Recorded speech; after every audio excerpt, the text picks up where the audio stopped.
Latihan soal sekarang bola konduktor dan isolator. Dua konduktor berjari-jari 10 cm dan berjari-jari 5 cm dihubungkan dengan sebatang kawat. Hitung perbandingan muatan listrik di permukaan kedua bola setelah terjadi keseimbangan elektrostatik.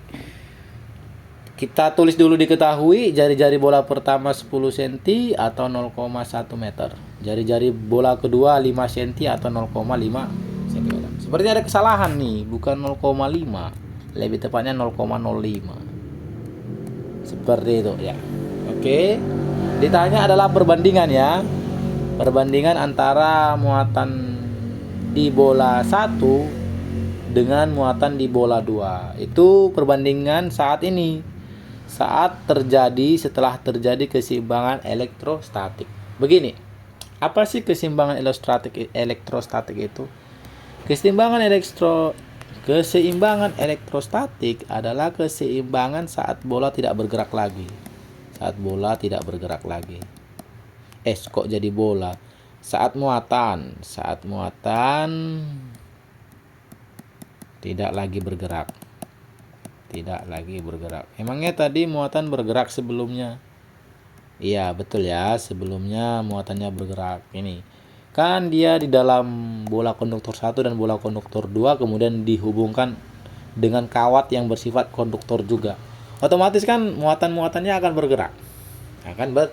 Nah, pada akhirnya akan terjadi yang namanya keseimbangan elektrostatik atau keseimbangan saat muatannya tidak bergerak lagi. Yang mana kalau kita pikirkan dengan seksama, ketika kita melihat ke sudut pandang usaha itu kan adalah perpindahan muatan karena adanya delta V atau beda potensial. Jadi ketika dikatakan muatan tidak bergerak lagi, berarti usahanya itu 0 pada akhirnya. Atau bisa dikatakan Q itu muatan yang bergerak ya, delta V-nya itu 0. Atau apa katanya? Artinya tidak ada perubahan ini potensial, dimana delta V kan V2 dikurang V1 sama dengan 0, jadi V2 sama dengan V1. Itulah yang kita sebut dengan keseimbangan elektrostatik. Jadi potensial di titik 1 sama dengan potensial di titik 2, yang mana itu mengakibatkan tidak adanya pergerakan muatan atau keseimbangan elektrostatik. Oke. Dengan demikian ini jadi VA ya, harusnya ini V1, ini V2, ini V1, ini V2. V1 sama dengan V2, KQ1 per R1 kuadrat sama dengan KQ2 per R2 kuadrat. Ingat kenapa seperti ini rumusnya, diperhatikan lagi tabel tadi ya. R1 itu jari-jari bola 1, R2 jari-jari bola 2. Ini kuadrat, harusnya bukan kuadrat, deng. Nah, itu doang. Lanjut, maka sepertinya ada kesalahan lagi. Di mana nih kesalahannya? Sebenarnya begini deh, kita nggak perlu mengkonversi sebenarnya ya. Nah, gini. Oke, ini kan harusnya sepertinya ini 10 cm, R1 kan jari-jari bola 1, ini 5 cm. Kok jadi kuadrat ya? Ini coret cm dengan cm. Itulah kenapa nggak perlu kita konversi sebenarnya ya. Jadi pada akhirnya Q1 per Q2 ya kan. Jadi Q2 ini pindah ruas ke sisi kiri sama dengan 10-nya pindah ruas ke sisi kanan per 5 atau 2 per 1. Nah, jadi perbandingan antara muatan di bola 1 dengan muatan di bola 2 itu adalah 2:1. Ini saat terjadi keseimbangan elektrostatik ya, atau saat muatan sudah tidak bergerak lagi. Jadi muatannya nggak sama di bola 1 dan di bola 2. Bahkan saat tidak bergerak lagi itu nggak sama muatannya karena 2:1. Tapi kalau kita perhatikan di sini kan Q1 per Q2 kan 2:1 ya. Maka Q1 itu pindah ruas Q2-nya 2Q2. Apa artinya? Artinya adalah muatan di bola 1 itu lebih besar daripada muatan di bola 2. Karena kan 2 kali muatan di bola 2 nih, muatan di bola 1. Muatan di bola 1 2 kali muatan di bola 2. Artinya lebih besar nih muatan di bola 1 dibandingkan muatan di bola 2. Nah, ini akan dapat menjelaskan yang tadi itu, bahwa bumi itu adalah bola konduktor yang sangat baik. Gini, ketika kita bicara tentang bumi, itu kan jari-jarinya besar banget. Jadi misalnya ada nih konduktor, misalnya kan bola kecil, kita hubungkan dengan kawat antara bumi dan si bola kecilnya. Maka misalnya kalau ada di sini elektron banyak banget, di sini full lah kita bilang elektron, hampir seluruh bisa dikatakan, hampir seluruh elektron ini akan kesedot atau disedot oleh bumi. Kenapa? Karena bumi ini adalah konduktor yang sangat baik. Alasannya, kalau kita lihat perbandingan ketika tidak bergerak lagi elektron-elektron itu, elektron yang ada pada bumi itu jauh lebih besar daripada elektron yang ada pada bola kecil. Artinya apa? Artinya sebenarnya banyak nih elektron-elektron yang berada di dalam bola kecil ini disedot bumi, yang mengakibatkan ini elektronnya akan sangat sedikit atau bahkan hampir tidak ada elektronnya. Bahkan ada yang nggak ada elektronnya ya, karena kesedot semua.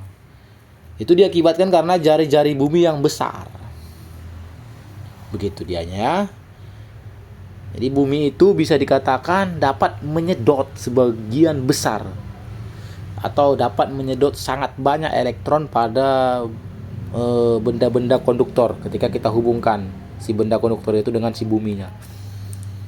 Itulah kenapa juga dikatakan, itulah kenapa dikatakan bumi ini konduktor yang sangat baik, karena dia dapat menyedot banyak elektron pada benda-benda konduktor. Seperti itu. Nomor 2 sekarang. Sebuah bola konduktor pejal. Seperti yang dibilang tadi ya, pejal itu artinya nggak ada lubang di dalam bolanya, betul-betul padat gitu bolanya. 1 mikrokolom, jari-jarinya 10 cm. Tentukanlah medan listrik di A, B, dan C yang berjarak 4 cm, 10 cm, dan 30 cm terhadap pusat bola. Nilai K segini. Oke, tulis dulu diketahui, kemudian ditanya EA, EB, EC. Di sini EA itu medan listrik di titik A ya, dia berada di dalam bola. Kemudian EB medan listrik di permukaan bola, kemudian EC medan listrik di luar bola. Sehingga kalau kita mengacu ke tabel-tabel tadi ya kan, RA itu jaraknya itu, RA itu kan lebih kecil daripada RB, atau menyatakan titik A itu di dalam bola. Di situ medan listriknya itu 0 ya, karena di dalam bola dia. Lalu ketika jarak titiknya itu sama dengan jari-jari bola, maka medan listriknya itu ini KQ per RB kuadrat, di mana RB ini adalah jari-jari bola. Nilainya 9 kali 10 pangkat 5 Newton per kolom. Ketika dia di luar bola titiknya, maka KQ per RC kuadrat, nilainya 1 kali 10 pangkat 5 Newton per kolom. Dapat dilihat ya, semakin dia jauh itu semakin jauh ke bolanya, selama dia di kulit bola, selama dia di maksudnya gini, semakin jauh keluar bola itu medan listriknya semakin kecil. Ketika di jari-jari bola, medan listriknya 9 kali 10 pangkat 5. Tapi kita jauhkan lagi dari jari-jari bolanya, atau kita jauhkan lagi dari permukaan bolanya, itu mengecil medan listriknya. Seperti itu. Lanjut ya, nomor 3. Sebuah kulit bola konduktor muatannya Q mikrokolom, jari-jarinya 12 cm.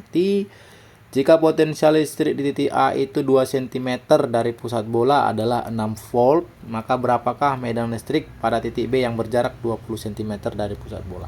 Nah, sebelum kita mencari medan listrik di titik B yang jaraknya ke pusat bola 20 cm, kita harus cari dulu nih muatan total pada bola itu. Tulis dulu diketahui ya.